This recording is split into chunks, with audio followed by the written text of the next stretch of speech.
भारत में भ्रष्टाचार को खत्म करने के लिए संविधान में कानून बदलने की जरूरत है। सुप्रीम कोर्ट के अधिवक्ता अश्विनी उपाध्याय।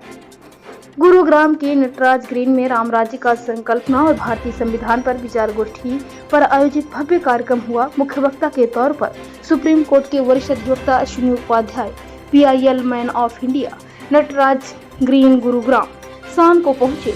कार्यक्रम का आयोजन राष्ट्र चेतना समिति के संयोजक समाजसेवी श्री राजेश गुप्ता व सभी सदस्यों ने की। कार्यक्रम में शहर के गणमान्य व्यक्ति पहुंचे। अश्विनी उपाध्याय ने अपने लंबे भाषण में समाज हित और राष्ट्रहित की बात की। भ्रष्टाचार और संसदों पर खुलकर अपने विचार व्यक्त किए। वहीं भारतीय संविधान की खामियों को दूर करने पर जोर दिया। राष्ट्र चेतना समिति के संयोजक व कार्यक्रम के आयोजक समाजसेवी श्री राजेश गुप्ता का कहना है कि उनकी समिति को राष्ट्र चेतना, समाज हित और राष्ट्र हित में काम करना है। उनका किसी पार्टी से कोई लेना देना नहीं है। उनके सभी सदस्य राष्ट्र प्रेम से प्रेरित हैं। उनका कहना है कि हमें आत्मनिर्भर भारत के साथ साथ आत्मसम्मान भारत की भी जरूरत है। भारत भ्रष्टाचार मुक्त होना चाहिए। संविधान में जो त्रुटियां हैं वह ठीक होनी चाहिए। भारत का हर नागरिक अच्छा जीवन जिए। सनातन धर्म के अनुसार हमें अपने संस्कारों और संस्कृति पर ध्यान देना चाहिए। कार्यक्रम में मंच संचालन जानी मानी कवित्री श्रीमती बीणा अग्रवाल व अध्यक्षता अधिवक्ता श्री माननीय नरेंद्र कौशिक ने की। आज से नहीं, मैं 10, 11, 12 साल से लड़ रहा हूँ इस मुकदमे को।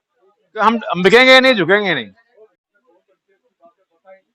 क्या आपको लग रहा है कि जो मिशन में आप लेकर चल रहे हैं कहां तक कामयाब होंगे? देखिए, भारत की 80% समस्याओं का जो मूल कारण है घटिया कानून है। भारत में या तो बहुत सारे चीजों पे कानून नहीं है और जिन विषयों पे कानून है वो महा घटिया है। उदाहरण के लिए घुसपैठ के खिलाफ कोई कठोर कानून ही नहीं है। जनसंख्या विस्फोट बहुत बड़ी समस्या है। जनसंख्या विस्फोट को कंट्रोल करने के लिए कोई कानून ही नहीं है। धर्मांतरण पूरे देश में हो रहा है, लेकिन धर्मांतरण कानून कुछ राज्यों में है, राष्ट्रीय स्तर पे नहीं है। धर्मांतरण का जो कानून भी है उसमें 3 से 7 साल की सजा का प्रावधान है, लेकिन उसमें प्रॉपर्टी जब्त करने का कोई प्रावधान नहीं है। जबकि जो धर्मांतरण होता है वो सारा पैसे से, बाहर से फंडिंग आ रही है। तो जब तक फंडिंग नहीं रुकेगी, जब तक स्पीडी जस्टिस नहीं होगा, जब तक भारत में जुडिशियल चार्टर नहीं लागू होगा और पुलिस चार्टर लागू नहीं होगा, जब तक भारत में ऐसी व्यवस्था नहीं होगी कि 1 घंटे के अंदर FIR हो, 1 महीने के अंदर चार्जशीट फाइल हो और 1 साल के अंदर सजा हो जाए, जब तक ये व्यवस्था नहीं होगी तब तक भारत में भ्रष्टाचार अपराध खत्म नहीं होगा। जब तक भारत में भ्रष्टाचार का अपराध खत्म नहीं होगा तब तक भारत का विकास नहीं होगा, उद्योग धंधों का विकास नहीं होगा।